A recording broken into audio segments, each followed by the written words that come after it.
Welcome to the Connection Valley Family Ministries podcast. My name is Charles Giddens, and I'm our CV Kids and CV Preteens pastor here at Connection Valley Church. And I'm excited to be joined here today with our lead pastor, Brian Marston. Hey, Brian. Hello. His wife, Brooke Marston, our Family Ministries Director. Hello. And Becca Reese, our CV Littles Director. Howdy. So today we're tackling one of the most important and sometimes challenging aspects of raising children, helping them develop a strong and lasting faith. So how do we cultivate a love for God in our kids beyond just Sunday mornings? How can we guide them in building a personal relationship with Christ in a world full of distractions? Whether you're a parent of a toddler just learning about Jesus, a preteen navigating questions about faith, or a teenager wrestling with doubts, this episode's for you. We'll explore some practical strategies, real-life stories, and biblical wisdom to help equip you in nurturing your child's spiritual journey. So grab a cup of coffee, get comfortable, and let's have a meaningful conversation about faith, family, and the incredible privilege that we have in pointing our children toward Christ. So I thought it would be helpful for us to take a moment to give the listening audience or viewing audience a little bit of a background on where we were or where we are in this topic with our kids, because we all have kids. So I thought that would be helpful. Let's get that done first. Cool. I'll start because my kids are the oldest. Me too. Yeah. We can tackle this together. That's fine. Together, Brian and I have 4 children, and they are all between the ages of 24. No, 3. Our youngest is 19. Right. And our oldest is 23. 24. 24. That's what I'm saying. He just turned 24. You gave birth to all these kids. I know, and they're all grown up, and I'm confused. You see what happens? They stole your brain. They did steal my brain. That's why I was like, 19, so that means he's 24, but is that right? I don't have a 24-year-old, but obviously I do. So our oldest is 24. Our second is 22 at the moment. That is correct. All right. And then 20 and 19 are our girls. So 2 boys, 2 girls. They're all living back at home. The boys, and Mia, our third, starting careers, and our youngest in her first year of college. So what did I leave out after I got it wrong in the beginning? I was off to a sputtering start, but... You salvaged it very well. Hey, thanks. Thank you. Thank you. Good job. Hey, thanks. I only have 2 to keep up with. So my husband Scott and I have a 16-year-old who just got his driver's license within the last few months, and a 20-year-old who is in college and working, trying to figure out exactly what path her life is going to take. She's also living at home, so. It's a good place to be when you're trying to figure out which way your life is going to go. It is. I hope so. I hope we've created an environment that makes it a good place for her to be. Yeah, so 4, 2, and then now 1. I have 1. He's 17. He's a junior in high school, so we have a little bit to go with Parker. I think that's about it, right? So that's where we're all at. Yeah, but he just got his first job, and he has his car. He has a car, and just got his first job, which he had to have before he got his first car. Yeah, so it's interesting times around our house these days. It's actually kind of fun. So before we jump into some practical help, I thought it would be helpful to figure out why we're really kind of doing this, and this will help paint the picture or the challenge that we're kind of up against as parents. And in 2019, the Barna Group conducted a study, and they came up with some statistics about 64% of young adults ages 18 to 29. I don't know why 29 is a young adult, but 18 to 29 who grew up in the church will leave their faith or disconnect from church after high school. However, only about 10% of young adults are considered resilient disciples, meaning they actively engage in church, read the Bible, and apply their faith to daily life. Another research conducted by the Pew Research Center in 2022 on religious affiliation found that in the U.S., about 31% of adults who were raised Christian no longer identify with Christian in adulthood. And then finally, a study by Lifeway Research in 2019, again on church attendance, found that about 66% of young adults stop attending church regularly between the ages of 18 to 22. And the top reasons cited for leaving include moving away for college, which I guess makes sense, feeling disconnected from the church, and questioning their beliefs. So as parents, those statistics to me probably seem staggering, and it may to you if you're watching or listening to this as well. And that's the reason that it's so important for us to focus on our kids and their relationship with God. And as I was thinking about how to tackle this podcast, I was flooded by so many resources available that it became kind of overwhelming. I know it felt this way for me years ago when our son Parker was in his single-digit years and we were trying to foster this. And it created almost an analysis by paralysis, or analysis paralysis by analysis, whichever way you want to say it. And it sometimes caused me to freeze or overthink the whole situation and task with him. Have you guys seen that to be true in your own families or in the families that you guys have had the pleasure of walking beside?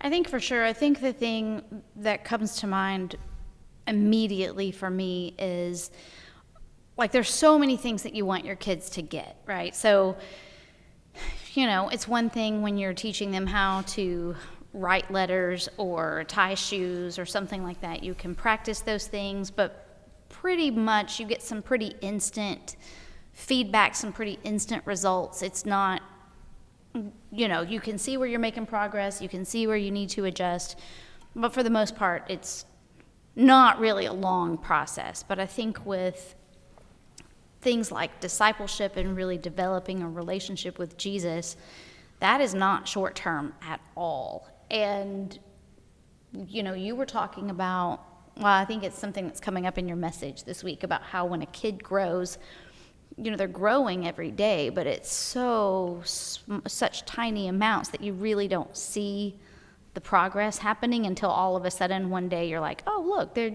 we need to go buy new clothes or new shoes or something like that. Mm-hmm. And so I think developing a relationship with Jesus is very similar as well. And so I think where the paralysis comes in is when you don't see immediate results, like, oh, this thing is working or this thing is not working. You can just abandon a plan too quickly, or we must not be doing this right, so let's grab all of these other things, or let's watch this video, or let's listen to this podcast, or let's listen to this speaker, or let's read this book. And you're just consuming all of this stuff, just trying to get some quick fix or something that lets you see that progress is happening. Mm-hmm. That's not really the way that relationships work. So, yes, to answer your question, but I think for me, that was sort of the why behind. Yeah, makes sense. One of the things I've noticed going back to my youth ministry years is parents would oftentimes bring kids to me at, let's say, 16 years old, and their kid has done something, they're embarrassed. Yep. Yeah. And the idea is, help me fix my kid. And the problem with that is there's not a relationship in place. And so it's one of the reasons why we've been passionate about structuring ministry where there's a relationship in place with adults going back to preschool and hopefully carrying that up into when they're in high school. So there's a structure, intentional structure of relationships around those teenagers that have been in place for years. That's one of the benefits of sinking roots deep into a church family, as opposed to not being committed and settling for lesser commitments or bouncing around. And so for us, that's one of the things I really thought about, is just seeing people come to me and go, fix my kid. And it's like, this kid doesn't want to listen to anything I have to say because he wants to do the bad thing. And I'm the youth pastor, so he already has a preconceived notion that I'm going to be there to smack him on the wrist. And so I'm having to work uphill for a relationship at 16 that would have been much easier to partner with the parents when the kid was 6. and that had been something that built over the years. So that's the first thing that came to mind when you were talking. Yeah, I think for me, one of the things I've witnessed a bunch is parents who try to keep their kids in almost a religious bubble of church, Christian school, and they get to college and they've never seen the real world, or they've never had conversations about what happens in the real world. And so I think that's when a lot of kids move away and start questioning a lot of the things their parents have said, because they've believed for 18 years. My parents, this is the only, they're telling me this is what my parents have taught me. And I know when I got to college age, I kind of realized, do I believe this because I believe it? Or do I believe this because my parents have told me I'm supposed to? So I think there's some of that as well, with pushing kids so much into religion and not relationship with the parent or with God, that they end up wandering away, looking for something different. I do think it's been interesting in light of the social media platforms that are out now and the access kids have to information. They seem to have other voices speaking into their lives more quickly than when I was first a youth pastor back in 1999. Now it's like some of the stuff that happens in college, I think, is actually happening sooner, and kids are deconstructing their faith sooner based on what they're watching on TikTok or some other YouTube or wherever, because their parents are no longer the main source of information for them. Yeah. So that's a big shift I've seen just in even my observation now as a lead pastor. Yeah, I think for me, I think what you said actually makes a lot of sense. So, and it came up today actually in my reading, as I was reading this morning. I'm very impatient sometimes. I know it's very hard to believe for those of you that know me. But yes, there's so much out there. In fact, I can think of a time where I was like, hey, we're going to do this family devotional, and it lasted for a week, and it was really bad, and it was horrible. So immediately, I was like, pull the plug, let's do something else, because there is so much out there. So as we get into some specifics, I thought we would structure this podcast a little bit differently and break it down by age brackets, because I know what we do now with our kids, to everybody's point, is not what we did with them when they were younger. You may be listening and you've got a newborn maybe kid, and you're trying to figure this out, and you're like, well, what is somebody that's got a 24-year-old kid really going to help me with? So starting with young children, really ages 0 to 7, How do you guys think parents can introduce God to that age group in an age-appropriate way? Does anybody have anything that has worked, or anything that you think would work? I think it'd be appropriate to start with the preschool director. Yeah, what you got over there, Becca? Which in no way makes me an expert. I've just always been a firm believer that even from infancy, we can speak into the spirit of a child. Even if they're not understanding the words, their spirit's absorbing. The Holy Spirit can be imprinting on them. So praying over them from infancy has always been something that I've believed is very important. When they start getting older and talking about nature, how God made things. God made these. Who made those butterflies? Just little simple, just bringing God into the conversation in very simple ways. Who made you? God made you. Who loves you? God loves you. Just simple little questions like that. Songs, of course, are a great way. Stories. I still remember the stories from kindergarten. Goliath was always one of my favorites. I just thought it was so cool that little David, because I was a little sister, so the fact that little David could defeat Goliath it resonated with me. Maybe I could defeat my brothers. So, I think we all remember, if we were raised in church or with Christian parents, we remember those stories, even from childhood.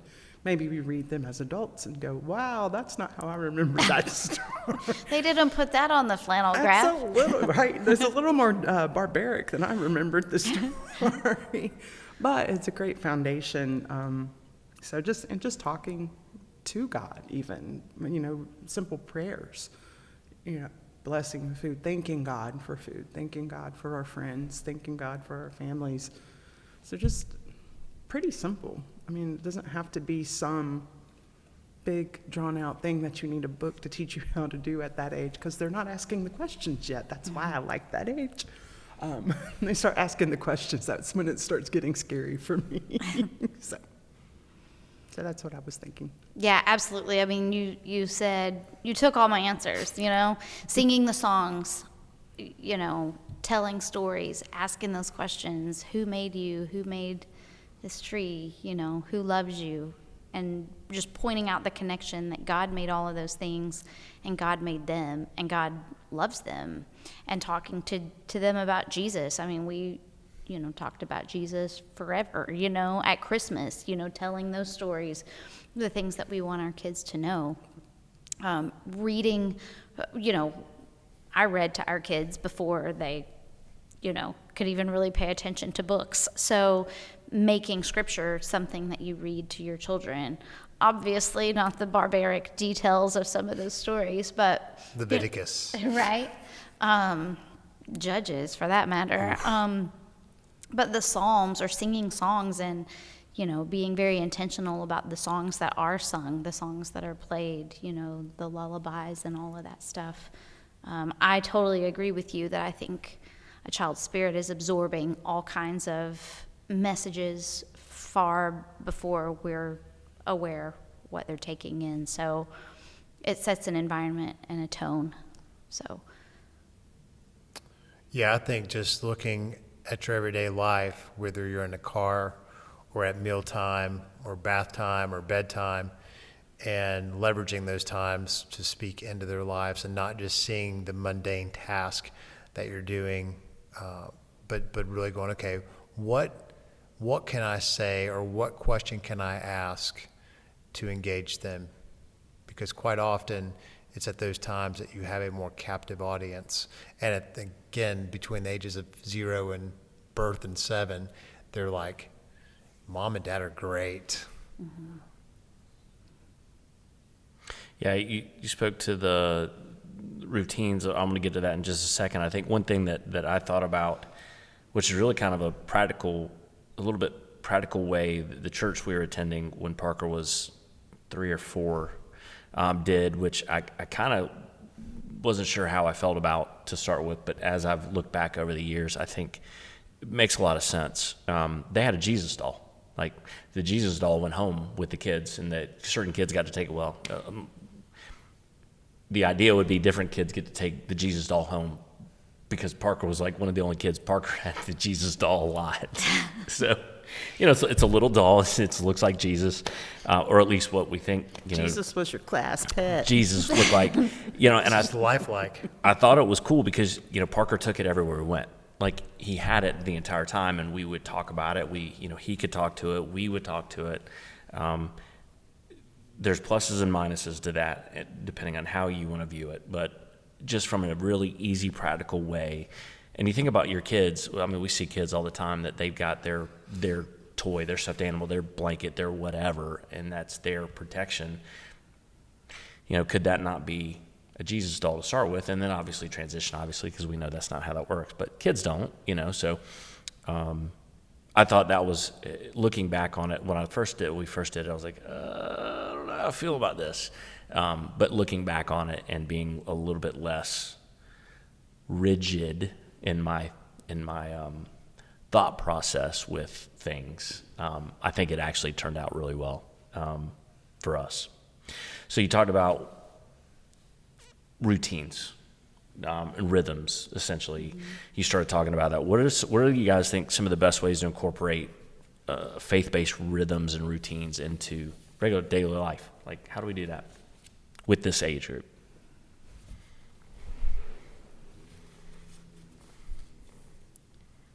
Well, I mean, I think, Brian, I think you spoke to it. I mean, the things that we're going to do every day. We are going to wake up every single day. So what, right, if if we're, as long as we are living, we are going to wake up in the morning. And so that, obviously, that's something that's going to happen every day.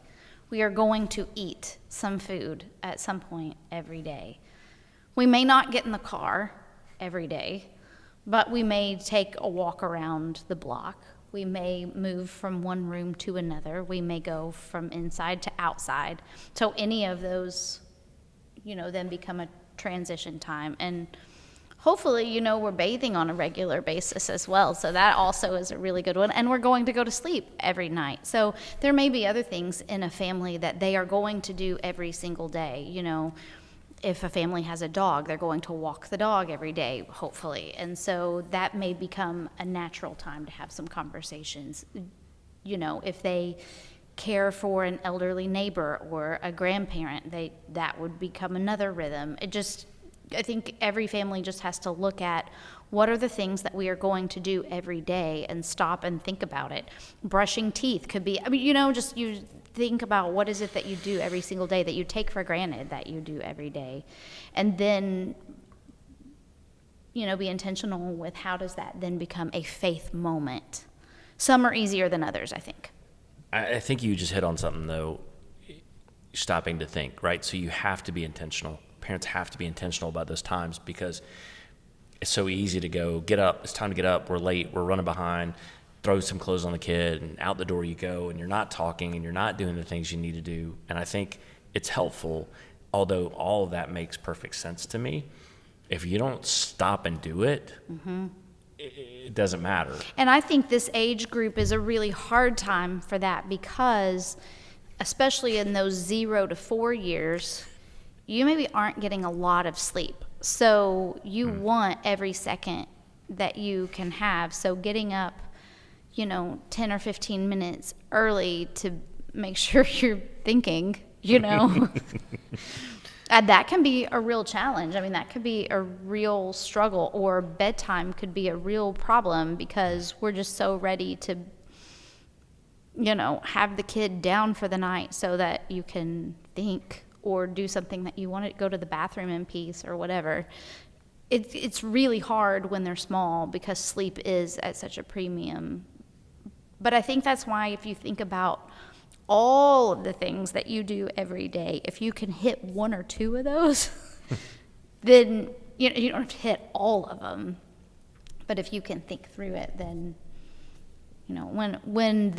okay, this one's going to be a challenge.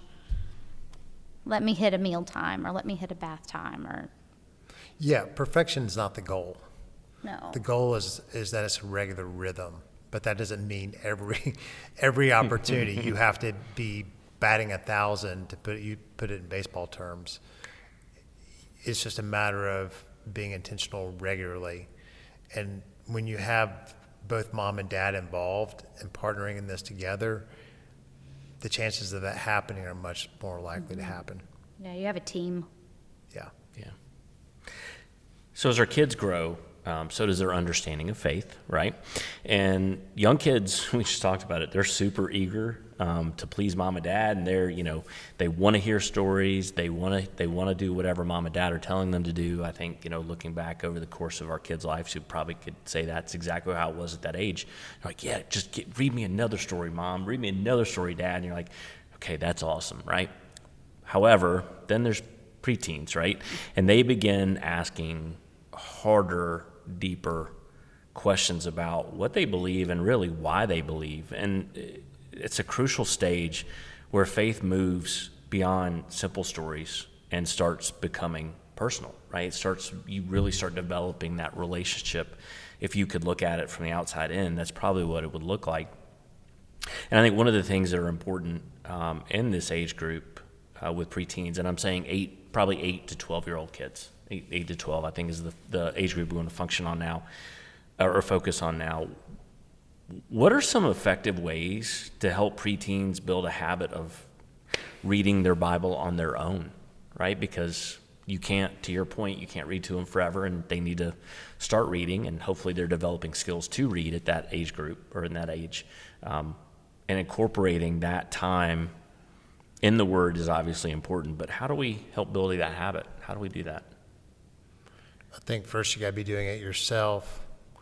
I think that's where the disconnect often happens because just for example, we encouraged our church to sign up for a 1-year reading of the Bible.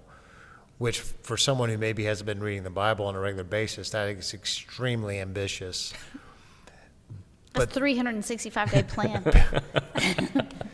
But I will say that it is apparent that a lot of people struggle with doing that on a regular basis, because you can see like who's read and who hasn't read, and not that I'm going and checking on that all the time, but it's evident that that is a struggle. And what I would say is people are making time for other things. It's just not a priority. And it sounds really bad to say it that way, but we do the things we want to do. And so with our kids, it's more caught than it is taught. And if we're modeling it and talking about it and then showing them how we do it, or maybe giving them a method, then it's more likely to be caught by them because we're actually doing it ourselves. Yeah. Yeah, and I think it's important for, especially in this age group, I think it should still be fun. I think we should still, as much as we can, make it fun. And the great thing is that there are so many Bibles out there that have, you can color in them, you can draw in them, you can, they have little sidebar stories, they have little fun facts about different things. Like, depending on how your kid is wired and what they enjoy, there are so many resources available. And I mean, we talked about it before, it can be overwhelming. But you can just begin, if your kid loves, dinosaurs, then there are plenty of options out there of like, how can you, where do we see that in the Bible? And like, just find some starting places of interest so that it's fun. But I also think any kind of, devotional that has word searches or, mazes or anything that gets them doing something with their hands, I think is also helpful, because to simply sit and read at 8 or 9 or 10 years old, especially for boys, I mean, please, like, I'd rather go play outside with my friends. Like, why would I sit here and read the Bible when I could go outside and run around? Like, there's no way to make that sound more fun than running around with your friends. And not that it always has to be fun, but let's face it, at 8, 9, 10, what do we care about more, And in this day and age, sounding like an old timer, it's video games. It's the screens. It's, if they're not going if they're not going to go outside or have no interest in that, well, they got that screen right there. I think one of the other challenges is most of us are reading our Bibles on a digital screen. On a device. On a device. And so our kids don't necessarily see us reading the Bible. They just see us on our phones. I think it's important for us to make it clear that we are reading the Bible. And so I know, like, for instance, we actually are now reading out of paper Bibles a lot of times again when we're doing our devotional times at home, because our kids need to see us reading the Bible. We need to be able to model it for them, not so they can just see us, but that we can say, hey, this is a value for us. They know what we're doing. There's no way for them to see our phones. When they see us doing this, they have no idea. It could be When anything. scrolling. Email, whatever. Yeah, right. Yeah.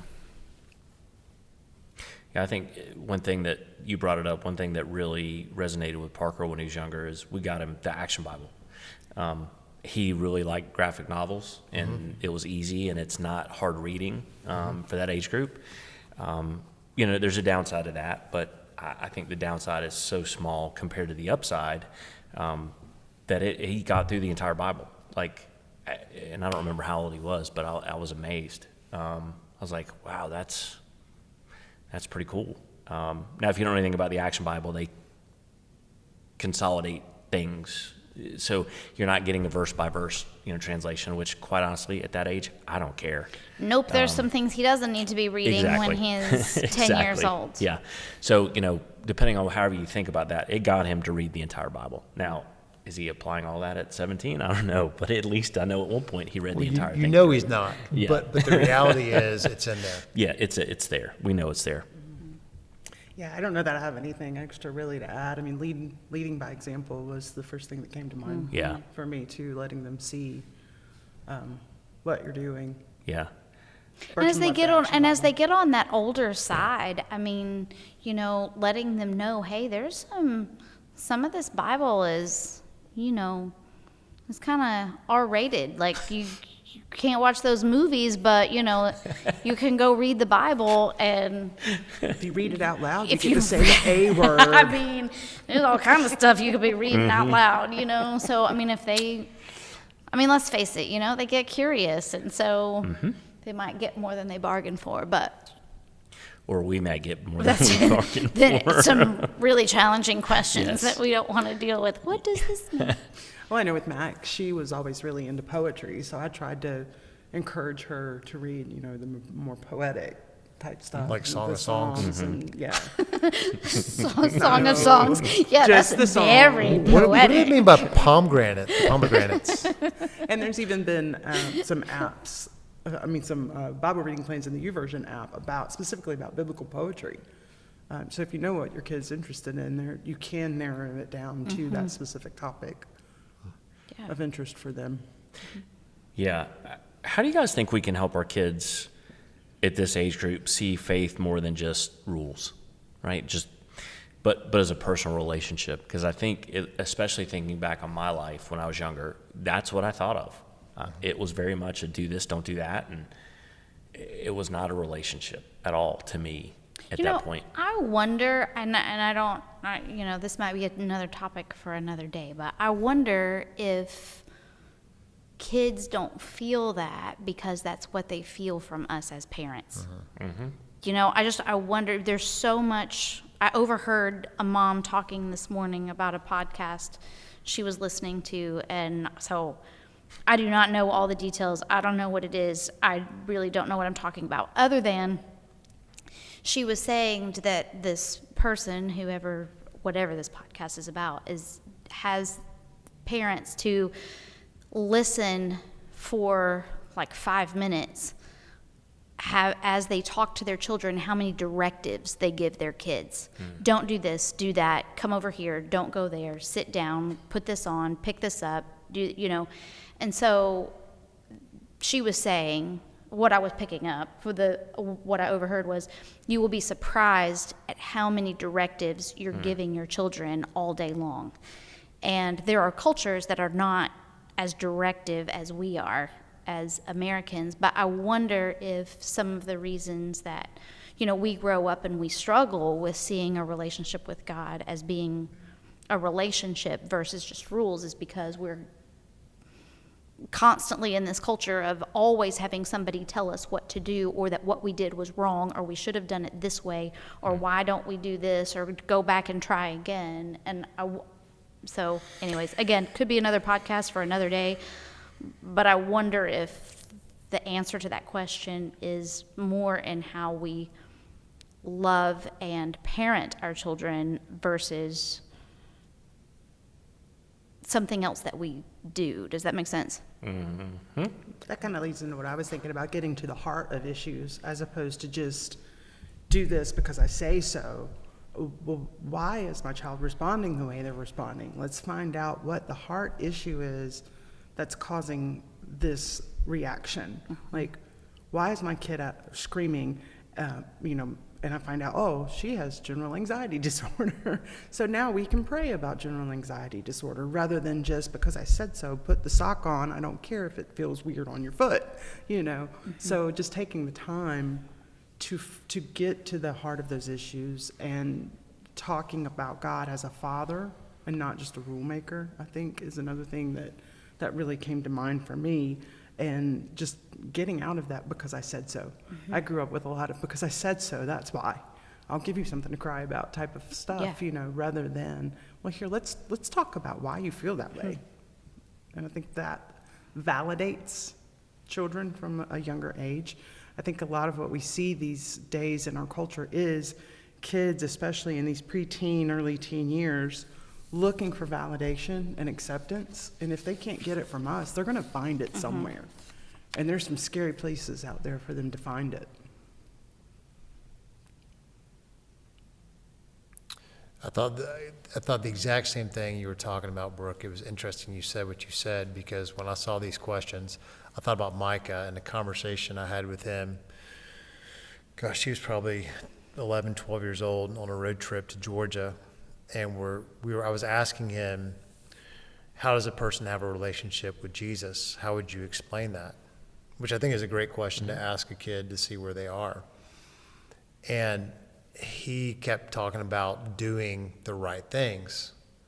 And I was like, well, it's good to do the right things, but that's not what gets you in a relationship with God through Jesus. And it was like he could not wrap his head around it. And I thought, really reflecting on it, I'm a very directive person by nature. So I really felt responsible for his interpretation of what that's like based on, again, what he caught, not necessarily what I was teaching.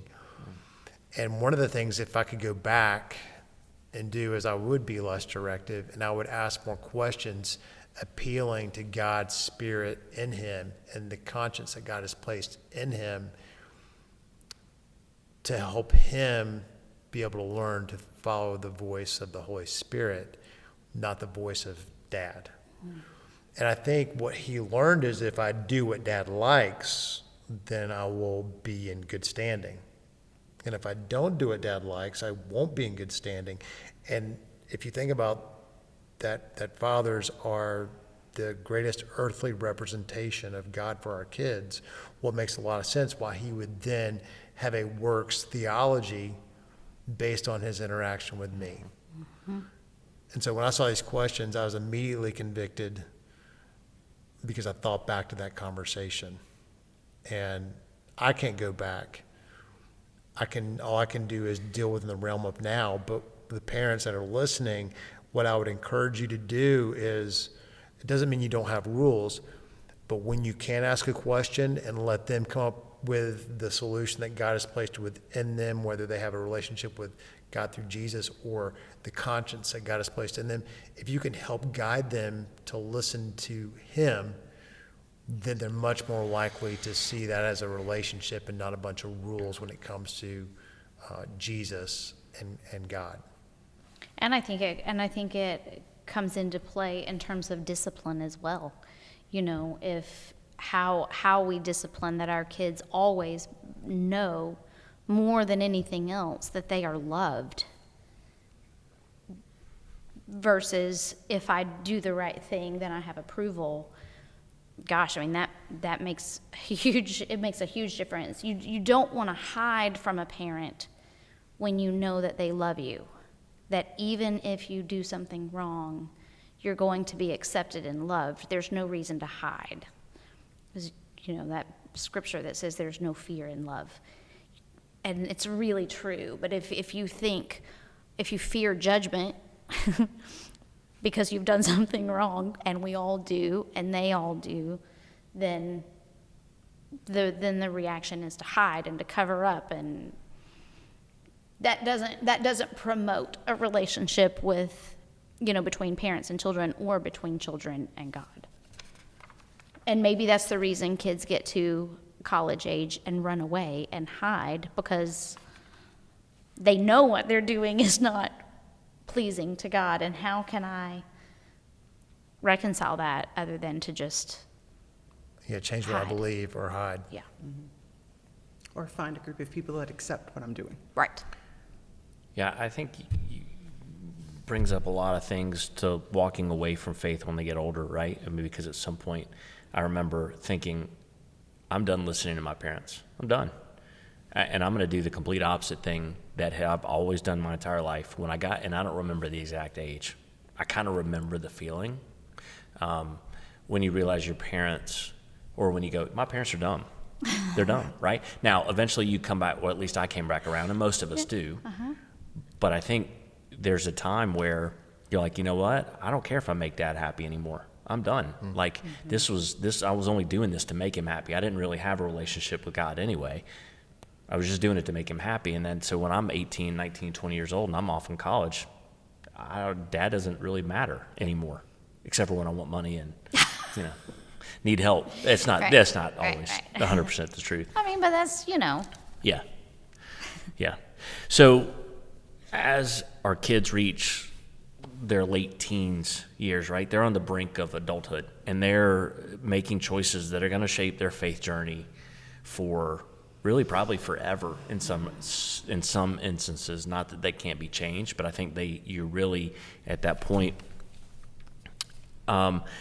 It's not really a question that I plan on asking, but as I went back through my notes and have been looking at, so as parents, how can we continue to encourage and support them as they transition into the teenage years, into independent faith? Because I think at some point, now all of our kids, so your kids are back in the house, but our kids are driving. They're for the most part, they're almost independent. They're not. I mean, they still depend on us for for a lot, but from a dependent standpoint.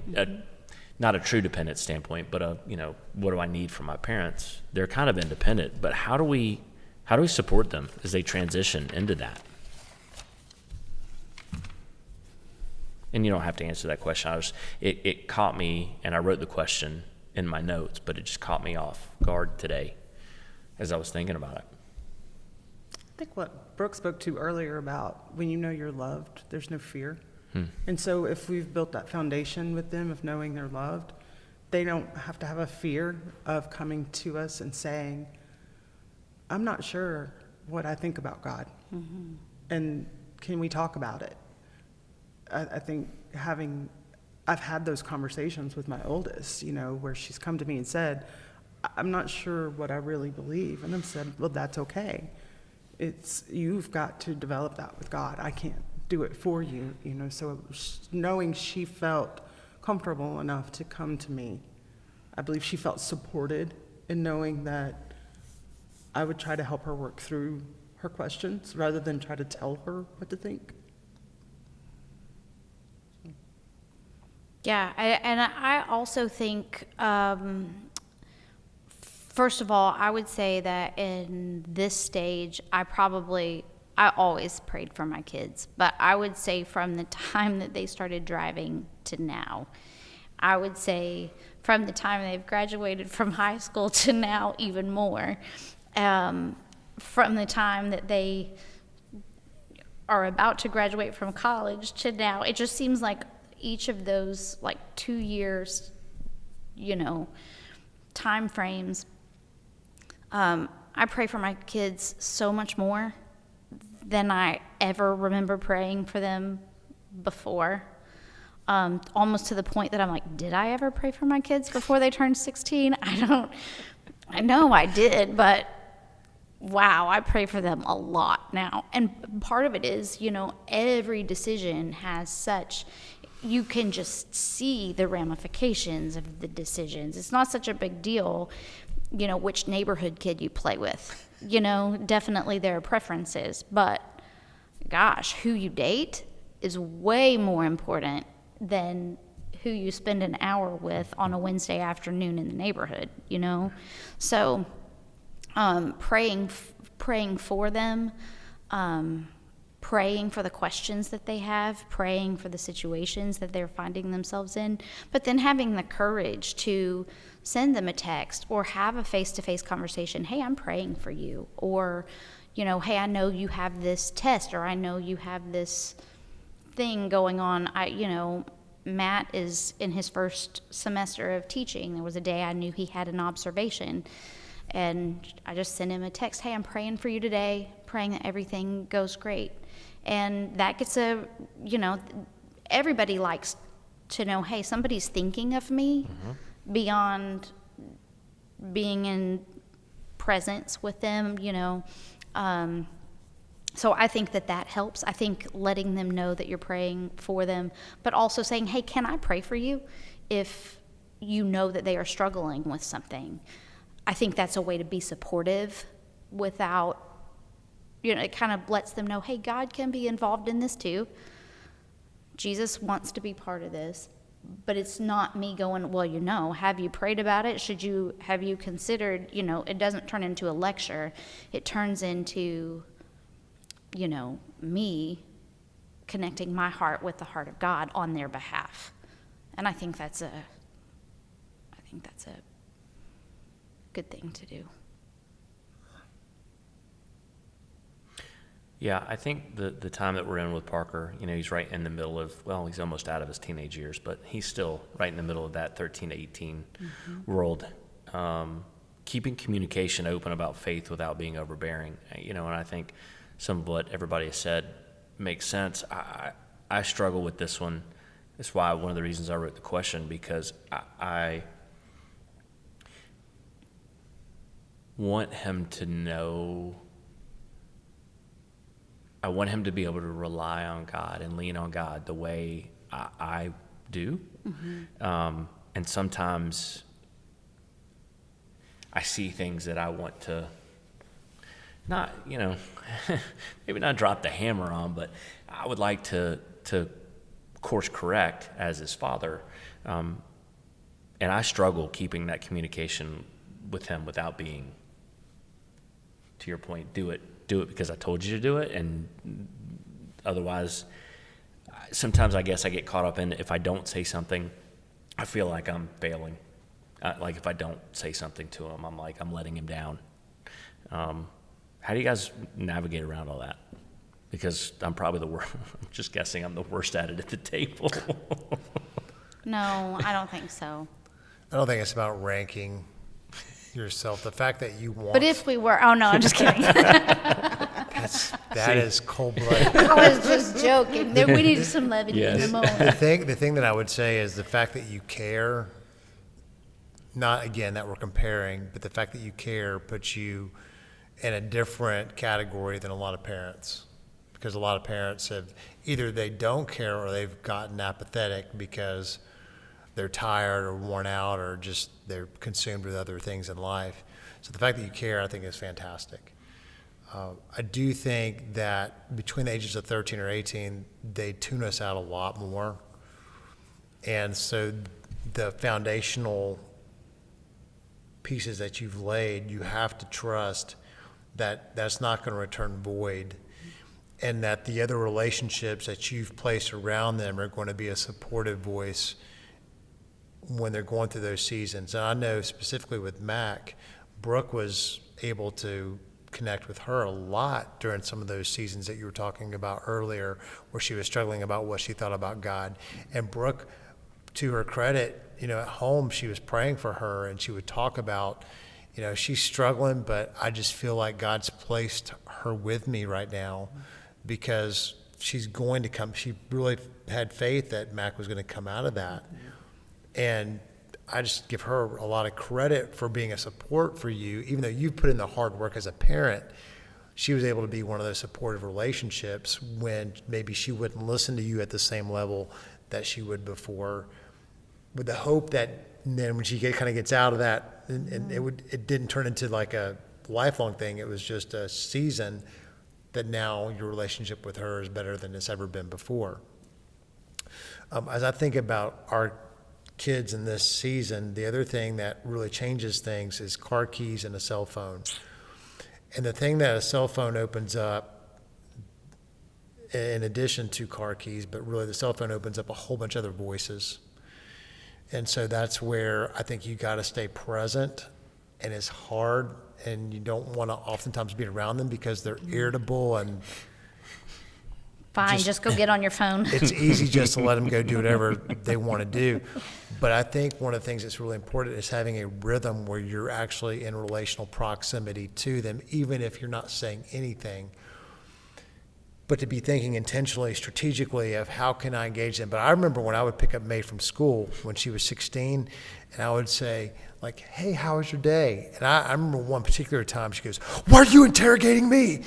And I remember just being floored because I was like, I cannot believe what is happening right now. I don't know how to move forward.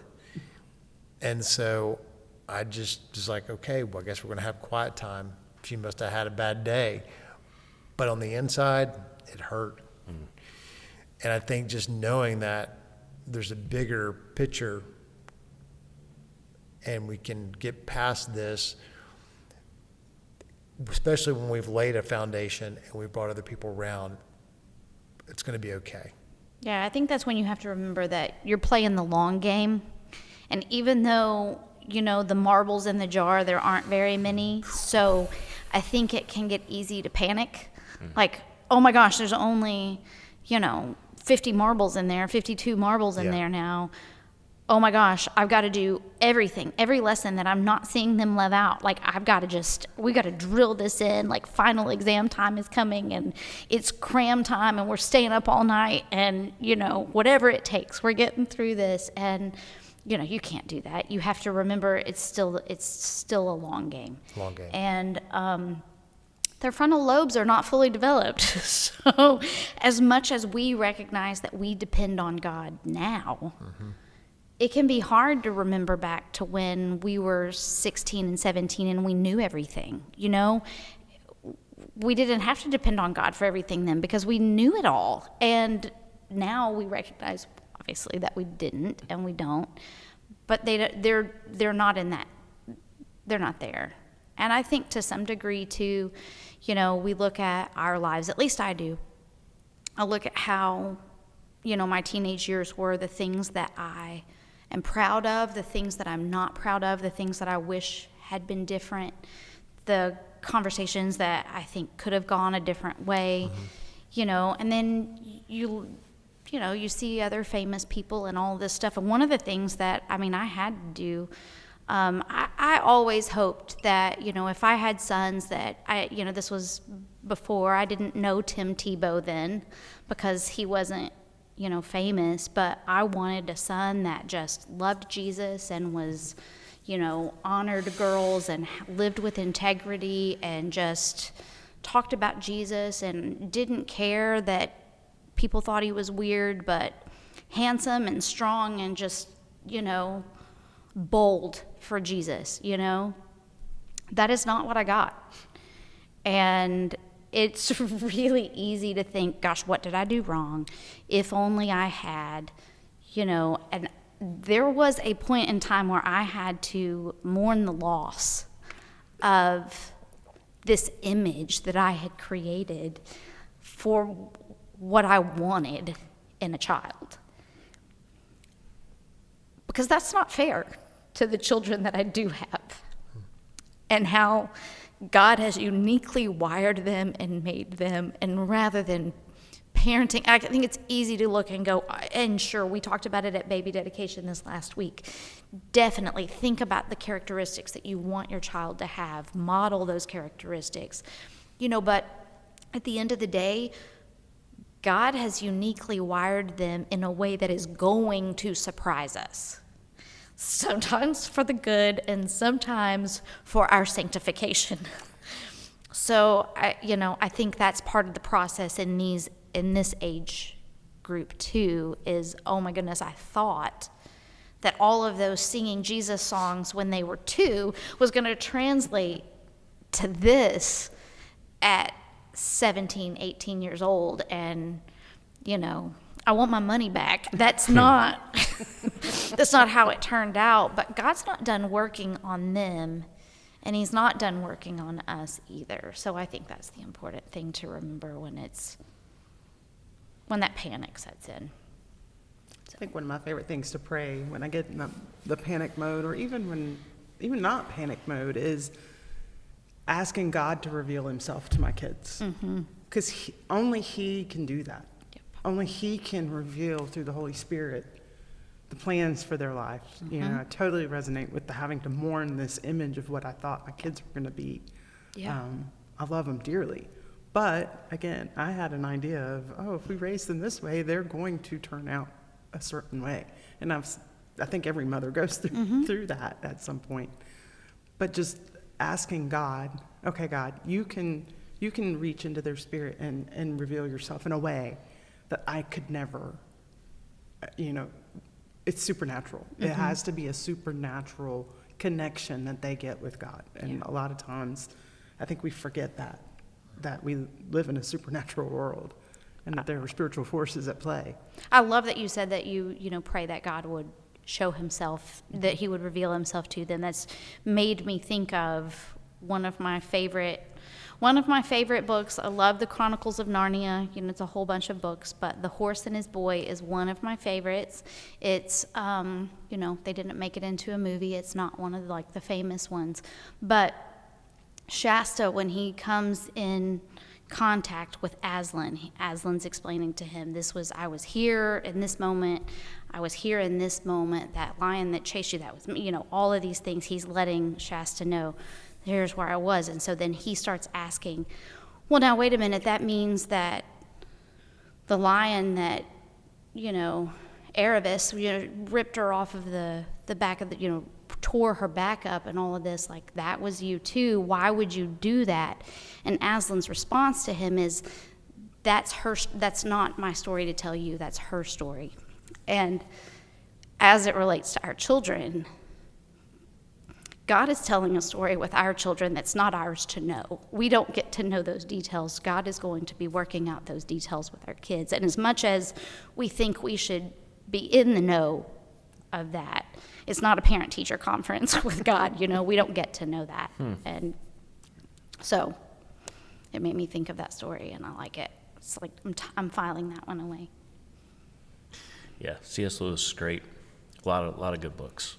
Chronicles are great. If you don't know anything about the Chronicles or really kind of how they relate, just do some Google searching and then go read them. And those are great. Read those books to your kids. Yes. Sit around every night and read a chapter. I used to do that to our kids. So Yeah. I tortured them through read aloud. And I cry when I read, and so I have cried through much reading with our children. And like, oh, Mom's crying again. But, you know. That would be a better read than the Screw Tape Letters. Just saying. Another C.S. Lewis book that is great, but not probably appropriate. So the biggest thing about this season with teenagers are growing into adulthood, and their faith journey is really kind of their own. I'm learning that now. It can be influenced, but it's theirs. But I do think, and I think, Brooke, you hit on this, Becky, you hit on this as well, while this time can feel really uncertain, it's an incredibly powerful opportunity to trust God and continue guiding them in love, grace, and prayer. And I think when you send your kid off, and not that there's other things that happen, there are bigger things that happen than this, but when you send your kid off in the car for the first time on their own, boy, you really figure out how to start leaning. You know, I'll tell you another time when you feel it is when you drop them off at college. I haven't gotten there yet, so yeah. So you have that to look forward to. Well, maybe. I don't know. Yes, but yes. But it's been amazing during this time period, because every time I turn around, it's like, oh, there's another reason I got to pray today. Oh, there's another thing I got to, you know, not that I need reasons, but it's just like, oh, yep, I got nothing. You love him more than I do, I guess. So here we go. So I think the interesting thing that got brought up, and hopefully you're not discouraged by listening to this, and I don't think you will be, but one thing that I think really kind of stood out to me, and I wrote it in this part of the note, but it really stood out, is that our kids' faith is not just taught, it's caught. And I think the biggest thing, and we're going to get to this in a second, but the biggest thing to think about is, you know, how you are personally living out your daily life in front of your kids. And I think that's something we don't always think about as we're going throughout our daily stuff that we go through. So are there any specific verses or anything that you guys, as we wrap up today, because we've spent a lot of time talking about a lot of awesome things, is there anything that you guys want to share, or scripture or verse or any of that you think would be helpful to people listening or watching this podcast as it relates to spiritual growth in our kids? Proverbs 3, 5, and 6 is a couple verses that many of you may be familiar with, but trust in the Lord with all your heart. Lean not on your own understanding, but in all your ways acknowledge him, and he will direct your paths. That's one I've gone back to quite often. And going back to the example piece, 1 Corinthians 11:1, Paul writes, follow my example as I follow after Christ. Those are two that really came to mind as I was thinking about parenting. There are two more that are on a mantle in our house, and Brooke may speak to those, but those also come to mind You often. can say the verses, because they're the two that always come to mind, just because we've. Psalm 90:12, teach us to number our days so we may gain a heart of wisdom, has been a big one for us. And that's where the whole counting the marbles and the weeks and from birth until graduation have come into play. And then the verse that Paul writes in Ephesians chapter 5, verse 21, submit to one another out of reverence for Christ. All those have factored in, and many more, to shaping us. Yeah, wow, the drift is real.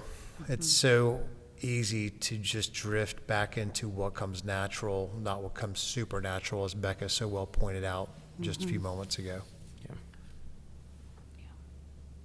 I think the Ephesians 5 verse, it's so funny because even now, with everyone living in the house again, we still have to reference that verse, whenever, we do, and they all know it.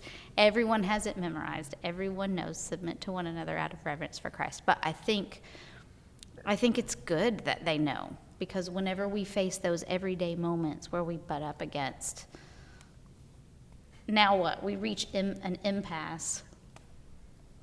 We have that, and they have it, and I have it. Do you know what I mean? I do. So for me, I think what comes to mind most often is just the whole chapter of Romans 8. It's just like my favorite. There's so much in it that 8:28 was always my dad's favorite verse.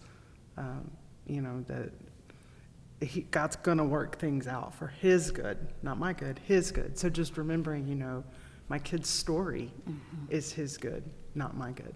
Right. For those who follow Him and trust in Him. So just that, then it tells us the victory is ours. Ultimately, as long as we're submitting to Christ, the victory is ultimately ours in Him. It may not look like victory that we think of as victory, but King Jesus didn't look like the king that Israel thought they were going to have either. So there's a lot of times that it doesn't end up looking like we think it's going to look, but He's going to work it out. Yep. So that's something I always have to remind myself of. I think for me, it's not necessarily as much scripture, although it is. I think my personal story, Vanessa, my wife's personal story, we were raised a certain way, and then we drifted, and we did what a lot of people do and a lot of kids do when they go off to college and do a lot of things we shouldn't have done. But I think if there's anything that I would tell you is that things that were taught to me when I was younger, things that I was around when I was younger, have a funny way of coming back around when you really need them.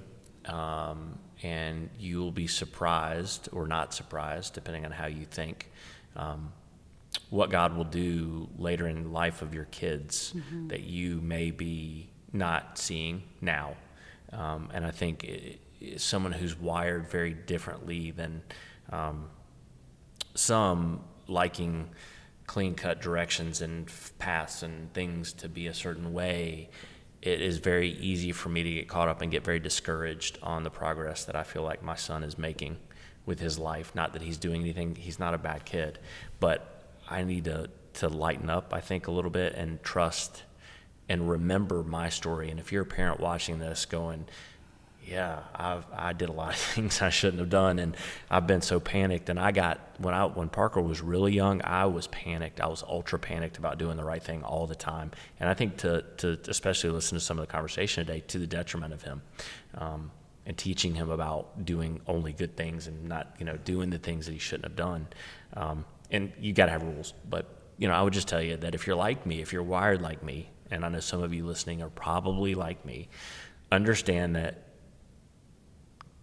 God's going to do what God's going to do, and He loves them more than we can love our kids. And just because things don't look the way you want them to right now at whatever stage you are with your kids.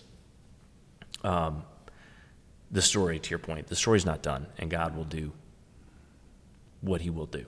So that's what I would leave you with from an encouragement standpoint. So, thank you guys, you three, for taking the time and openness and talking about these things. It really is encouraging to me to see I'm not alone in my journey with Parker. And hopefully if you're watching or listening to this, you feel the same way and you're like, yeah, I'm not the only one. And hopefully you get encouragement from that. We thank you guys, our listeners and viewers, for joining us. And we hope that you'll join us next time as we talk about more things that can help us raise our kids to love Jesus, our Lord and Savior. So until next time.